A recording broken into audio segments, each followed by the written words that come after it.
Hey, hey, hey. So today we are talking about the fact that your success is inevitable.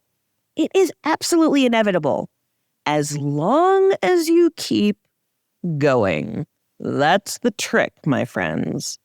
So, the big question that I have for you today is, do you have the resilience to keep going even when things go wrong? Even when you hit the bumps in the road, even when you feel discouraged. So, do you have the courage, willingness, and openness to keep going, even when it feels challenging? This is probably the number one determiner of success of an entrepreneur is, can you and will you keep going? Or do you feel like you're going to quit when things get challenging and difficult? Because let's be honest, shit's always going to hit the fan. Things are always going to go wrong. There's always going to be an unexpected bill in the mail, and your money stuff is going to come up. There's always going to be a crappy employee that you have to let go. There might be people saying no to you or saying your products or services are too expensive. There's always going to be a hater on social media. And in fact, let's be real honest here. The bigger you get, the more you're going to encounter these things. So as we go through our evolution as an entrepreneur, sometimes we see these challenges or these roadblocks or these things that, are discouraging or challenging as problems. Well, it means I'm doing something wrong. Well, they're not necessarily problems. What they are is they're a training ground. They're a training ground for you to prepare yourself for your next level. They are essentially a sandbox that you're playing in so that you can prepare yourself. You play in the sandbox and you build a sandcastle, and that prepares you to go build your castle in real life. I'm not saying that the beginning of entrepreneurship isn't real life. What I'm saying is when we experience these things on a smaller level, like our first hater on social media or whatever it might be, or our parents saying, who do you think you are to do that work, or whatever it might be, what we're doing is we're training ourselves, our nervous system, our stress response, our beliefs, who it is that we believe that we are, our leadership. We are training ourselves to be able to handle more of that because it's inevitable that it will happen more when we step into more success and more income. I don't say that to scare you at all. I say that because I'm no bullshit and I'm just going to call it like it is and I'm always going to tell you the truth. But also to help you recognize that these are gifts. These challenges are gifts. They are not stop signs. They are not signs from the heavens that say we are not meant for this because there's a hater on social media, or because, our landing page isn't converting the way we want it to, or because we are feeling super stressed out because nobody liked our recent social media post or whatever it is, or our launch didn't go according to plan, or we didn't make the income that we wanted this month. None of these things are signs to stop. What they are is they are practice for your next level. Here's a perfect example. Now, imagine a baby that's learning to walk. That baby, when it's learning to walk, is like trying to figure out each and every aspect to it and failing spectacularly at every aspect of it, right? That baby just standing up is fallen on its butt like 2,000 times before it finally stands on its legs, stands on its feet, and is able to stand there without falling down. That's the first step in walking. That's not even the whole shebang. Then that baby is going to try to take its first step 2,000 times and fall down. And do we look at that baby and go, oh, it has failed at walking. That baby has failed at the walking, and it shall never walk. This is a sign that baby is not meant to walk, that baby is not meant for walking. Baby, just sit down. No walking for you. No, of course not. It sounds absolutely ridiculous when I say it that way, right? Of course it does. what we do is we say, this is part of the journey to walking, is you're going to fall down 2,000 times. You're going to take your first step 2,000 times before you take your actual first step.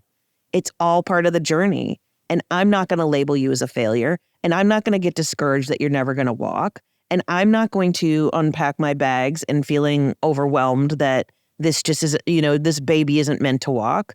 What I'm going to do is go figure it out. Falling down is part of the process. That's okay. This is part of the training ground of you getting to walk. Your muscles will get stronger every time you try to take that first step until finally your leg muscles are strong enough to hold you in that first step. You can probably see pretty clearly how this is a direct analogy for you as an entrepreneur. How this is directly applicable to the journey you've been on. That even if you've taken steps like, done your first live launch and it didn't go according to plan and nobody signed up for your program, that you're like, oh crap. It's not a sign that you're not meant for it. It's just a sign that you're strengthening your muscles and figuring things out and figuring out how to do things in a way that works for you. One of my favorite quotes is the only difference between those who are successful and those who are not is that those who are successful get up one more time. They stand up one more time. It only takes getting up one more time to find success. Because that success happens on that last time, right? It's like finding your keys. You find your key. When you find your keys, you find your keys. When you find success with the program or the launch or the income goals or whatever, you find it. You just have to get up. You just have to keep going. You just have to maintain that belief and that persistence and that sense that I can do this and that confidence that lasts you through the inevitable wobbles, the inevitable challenges, the inevitable falling on your baby butt because you don't know how to walk yet. Because let's be real, being an entrepreneur, it brings up a lot of shit. It brings up a lot of stuff internally. I believe that being an entrepreneur is probably one of the best personal development processes you can go through because it's going to bring up everything that needs to be healed. It's going to bring up all that subconscious junk in your trunk. And if you have the courage to look at it, you're going to grow so exponentially. You're going to quantum leap every area of your life because entrepreneurship will challenge you to confront it, will challenge you to address it, will challenge you to develop it, will challenge you to grow, which is amazing. But if you don't look at it from that perspective, it just feels like a big old pain in the ass. But it's not. It's a playground. When you shift your perspective on challenges and you realize that these are not stop signs, these are not who you are, this is part of the inevitability of my success. I am being given these opportunities so that I can strengthen my nervous system, so that I can strengthen my being, so that I can strengthen my leadership, so that I can strengthen myself, so that I can be more resilient, so that I can bounce back faster, so that I can get the support that I need in order to be able to have the freaking rock solid mindset that says, I am an empowered CEO and I am standing in my power, in my belief, in my trust, in my confidence, because I know I have this and I know my success is inevitable. Woohoo! I got this. When you can stand in that energy, everything changes, obviously, right? So, but the problem is we quit. We get discouraged. We take it as a sign. We sit back and we go into mopey land, or we go into dissociation land where we go on a Netflix binge or doom scroll social media. Essentially what we do is we go into a stress response, fight, flight, freeze, or fawn, where we water ourselves down, where we run away from what we have to do in our business because we get overwhelmed by it, because we buy into the identity that I'm a failure, that I don't know what I'm doing, that this is too hard. We have all these limiting beliefs beneath the surface that says, I can't figure this out, instead of working on that mindset so that that foundation builds and holds the capacity for our inevitable success and our inevitable falling on our butt like the baby does over and over and over again. Because sure as shit, that baby does not think I'm a failure. I'm never gonna work this out. I'm never gonna fall, because they are so driven to walk that they're just going to keep trying. They're not going to, baby doesn't quit trying to learn to walk. They just keep going. They keep going. So the goal isn't for shit not to hit the fan. It's not for your launch to always go perfectly. It's not for you to never have a social media hater. It's not for you to never have a bill in the mail that's unexpected or an inconsistent income month. As much as we don't want any of those things to happen, and we're going to do everything possible so none of those things ever happen, the real skill is being resilient and being able to bounce back. The real skill is being able to not be taken down by the stress response, by your emotions, by your limiting beliefs. The real skill is not taking it on your back as an identity that this is who I am, and realizing that this is just a moment that is teaching me something, a skill, for me to be able to do this better next time. When you have that level of resilience, you are absolutely unstoppable. Absolutely unstoppable. The problem is we're just not taught this in school. I mean, I wish they would don't even get me started on the school system, but I wish they would teach this in school. I wish that they would teach, young women that as long as you keep your eye on your goal and you keep trying and you keep tweaking and you keep adjusting, you're going to get there. But you've got to have the persistence to get there. You've got to have the resilience to get back up. And you got to have the goal, to be honest, as well. So this is when we have that internal motivation. This is when we feel that momentum that keeps going. One of my favorite analogies that I share a lot with my clients is we as entrepreneurs are like freight trains, right? When you're trying to start that freight train from a standing stop, from a stop position, it is really hard to get that train going, right? It takes a lot of energy. It takes a lot of time. It's really slow. And so it can feel like a lot of work. This is sometimes what it feels like when we're starting our business, but it can also be what happens when people don't have resilience and they tend to sort of quit when they hit setbacks. What happens is the freight train starts to slow down. They lose focus. They lose momentum. They lose persistence. The freight train slows down. And then when they start to climb back out of their feelings again, or they climb back out of their, being burdened or overwhelmed or not knowing what to do next, they feel like they're starting all over again and things start to feel hard again. They feel like a lot of effort again. And they're like, oh, I just can't do this again. This is too much. Well, the problem isn't that the business is too much. The problem is that the resilience wasn't there that allowed the momentum of the freight train to stay there, even if you felt a blip or a wobble or some discouragement or needed to take a break or whatever it was. You can maintain momentum and experience those things. The problem is most people don't maintain momentum. What they do is they sort of quit. What they do is they tell themselves, maybe I'm not meant for this. What they do is their freight train slows down, and then they have to effort their way, push their way, struggle their way, fight their way back to feeling motivated, inspired, on fire for things to feel easy. Because let's be honest, once that freight train's going, it takes very little energy to keep it going. It takes very little energy to keep that train going the same speed.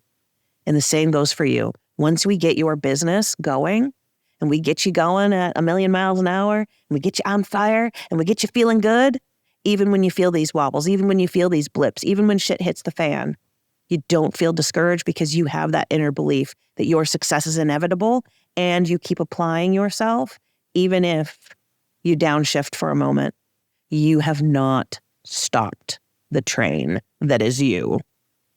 So this is all about what it's like when you know that you're meant for this, even when the evidence isn't there. Because this is another aspect of this. The success is inevitable. This can happen. We get the wobbles when things go wrong, but sometimes it happens at the very beginning as well, when we haven't seen the results of our efforts yet, when we haven't seen, that first sale or the first couple sales come in, or where the first couple months aren't consistent yet. when we haven't seen the evidence of what it is that we're trying to create, this can also be when we get into that discouraged place, when we get into that feeling of, am I meant for this? When we wonder what it is that we're doing, when those limiting beliefs pop up. And this can be a super essential time to receive support on your journey so that you can have somebody who helps you hold the space for your inevitable success before it's arrived yet. Because here's the truth. Success is almost like a sonic boom behind a plane. You know, that sonic boom happens before we hear it. So you are investing all of this, you're putting your heart, mind, body, and soul into your business to see the success. And that success is going to follow your investment in the time, the energy, in the money, in the programs, in the VA, in the whatever it is. It's not going to be there instantaneously. And so there's a gap where what you have is belief. There is a gap where what you have is knowing your success is inevitable and to keep going and to keep putting that fuel in the freight train so that the momentum stays there and you don't quit because you go, well, I don't see the fruits of my labor yet, so I guess I'll quit. It reminds me of that story from, I think it's in Think and Grow Rich, the story of the guy who's digging for gold. And, he buys a plot of land in the California gold rush and he goes and he digs for gold and he digs and he digs and he digs. And he doesn't find any gold and he quits and he sells his plot of land to the bulldozer driver guy or whatever. And that guy goes and he gets a survey of the land and the surveyor says, the gold is 3 feet from where you stop digging. And so the guy who buys the bulldozer dude gets all the gold because it's just 3 more feet.